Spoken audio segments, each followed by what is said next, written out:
గతాన్ని తలుచుకొని బాధపడుతున్నారా సీనియర్?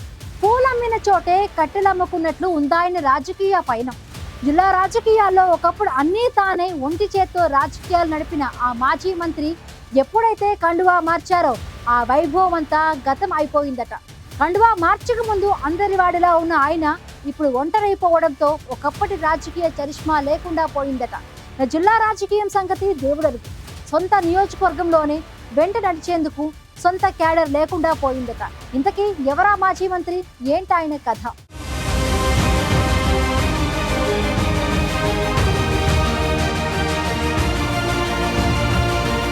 నమ్ముకున్న కార్యకర్తలను వదిలిపెట్టను, వారిని కాపాడుకోవడానికి ఒంగోలులోనే ఉంటాను. ఇక లోకల్గా ఉండాల్సిన టైం వచ్చింది. పదవుల విషయం అస్సలు ఆలోచించబోను. ఇవి మాజీ మంత్రి జనసేన నాయకుడు బాలినేని శ్రీనివాసరెడ్డి తాజాగా చేసిన వ్యాఖ్యలు. ప్రకాశం జిల్లాతో పాటు రాష్ట్ర రాజకీయాల్లో చక్రం తిప్పిన ముఖ్య నేతగా బాలినేనికి గుర్తింపు ఉంది. ఒంగోలు నియోజకవర్గం నుంచి 5 సార్లు ఎమ్మెల్యేగా గెలుపొందిన బాలినేని కాంగ్రెస్ పార్టీతో పాటు వైసీపీ నుంచి 2 పర్యాయాలు మంత్రిగా పనిచేశారు. వైఎస్ కుటుంబం ప్రోద్బలంతో రాజకీయాల్లోకి వచ్చిన బాలినేని రాష్ట్ర రాజకీయాలతో పాటు ఉమ్మడి ప్రకాశం జిల్లా రాజకీయాలను శాసించారు. కాంగ్రెస్, వైసీపీ పార్టీలలో కీలక నేతగా గుర్తింపు తెచ్చుకున్నారు. ఎన్నికల ముందు వరకు ప్రకాశం జిల్లాలో ఓ వెలుగు వెలిగి తిరుగులేని లీడర్గా గుర్తింపు తెచ్చుకున్నారు.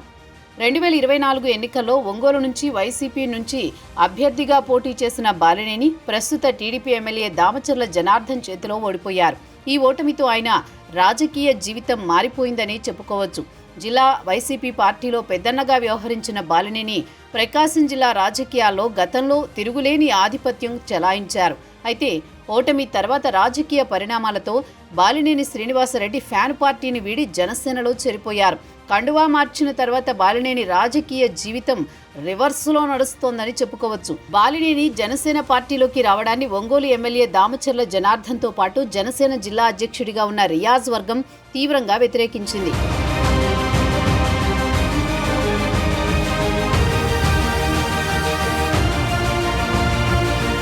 మిత్రపక్షాల నేతలు వ్యతిరేకించిన ప్రకాశం జిల్లాతో పాటు రాష్ట్ర రాజకీయాల్లో గుర్తింపున్న బాలినేనిని పార్టీలోకి ఆహ్వానించారు జనసేనాని.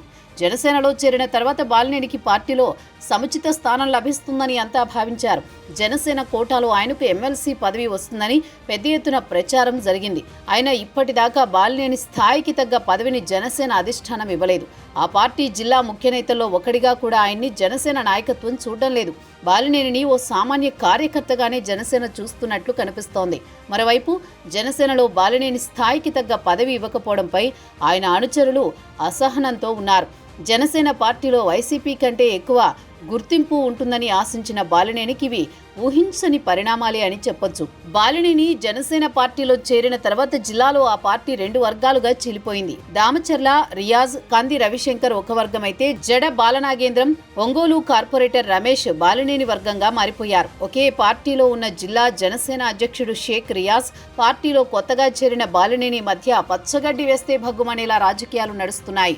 రియాజ్కి రాష్ట్ర స్థాయి కార్పొరేషన్ చైర్మన్ పదవి దక్కగా రాజకీయాల్లో సీనియర్గా ఉన్న బాలినేనికి జనసేన అధిష్టానం ఇంతవరకు ఎలాంటి ప్రాధాన్యం ఇవ్వకపోవడంపై మాజీ మంత్రి వర్గం తీవ్ర అసహనం వ్యక్తం చేస్తోంది. పార్టీ మారాక ప్రకాశం జిల్లాలో బాలినేని పరిస్థితి మరింత ఘోరంగా ఉందనే టాక్ జిల్లా రాజకీయ వర్గాల్లో నడుస్తోంది. జనసేనలో చేరడం వల్ల రాజకీయంగా ఆయనకు ఎలాంటి ప్రయోజనం లేకుండా పోయింది. బాలినేని అనుభవాన్ని ఆ పార్టీ ఇంతవరకు ఉపయోగించుకున్న దాఖలాలు లేవు. దీంతో బాలినేని జనసేనలో ఉన్నా లేకున్నా పెద్ద తేడా లేదన్న అభిప్రాయంతో ఉన్నాయి జనసేన శ్రేణులు.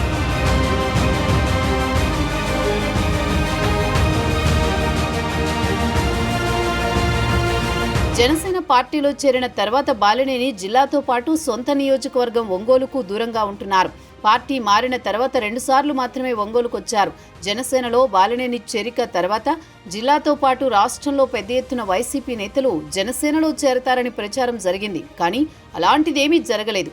ఒంగోలు డిప్యూటీ మేయర్తో పాటు కొందరు కార్పొరేటర్లు మాత్రమే జనసేనలో చేరారు.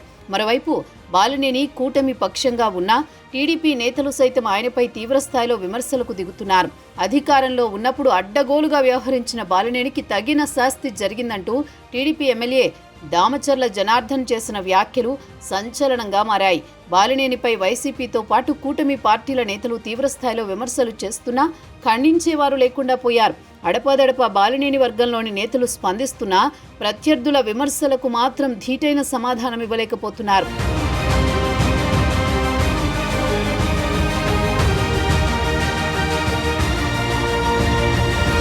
అధికారంలో ఉన్నప్పుడు బాలినేని జనసేన పార్టీ నేతలతో వ్యవహరించిన తీరే పార్టీలో ఆయనపై విముఖతకు కారణమని అంటున్నారు. మరోవైపు బాలినేని సీనియారిటీ ముందు రియాజ్ అనుభవం చాలా తక్కువనే చెప్పుకోవాలి. అయినా బాలినేనిని పక్కన పెట్టి రియాజ్కు ఏపీ లైవ్ స్టాక్ చైర్మన్ పదవి ఇవ్వడంతో అసలు జనసేనలో బాలినేనికి భవిష్యత్తులోనైనా ప్రాధాన్యం ఉంటుందా అన్న చర్చ రాజకీయ వర్గాల్లో తలెత్తుతోంది.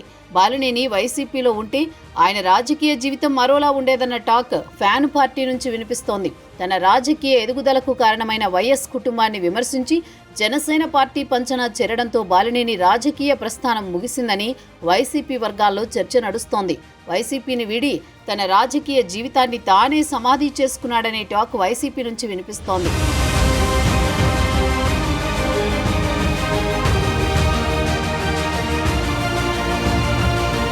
వాస్తవానికి వైసీపీలో బాలినేని ఎంత చెబితే అంత అనేలా పార్టీలో ఆయన హవా నడిచింది. అయితే బాలినేని వైసీపీని వీడి జనసేనలో చేరడం వల్ల కేసులు, వేధింపుల నుంచి తప్పించుకోగలిగారే తప్ప రాజకీయంగా మాత్రం ఎలాంటి ప్రయోజనం లేకుండా పోయింది.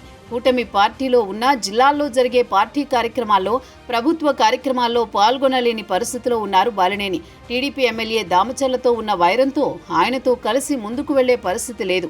మరోవైపు రియాజ్ ఎఫెక్ట్తో జనసేన పార్టీలోనూ బాలినేనికి గుర్తింపు లేకుండా పోయింది. అందుకే జనసేనలో చేరిన తర్వాత బాలినేని రాజకీయ జీవితం అగమ్య గోచరంగా తయారైందనే టాక్ జిల్లా రాజకీయ వర్గాల్లో నడుస్తోంది. రాజకీయాల్లో ఓ వెలుగు వెలిగిన బాలినేని రాజకీయ ప్రస్థానం ఎలాంటి మలుపులు తిరుగుతుందో చూడాలి.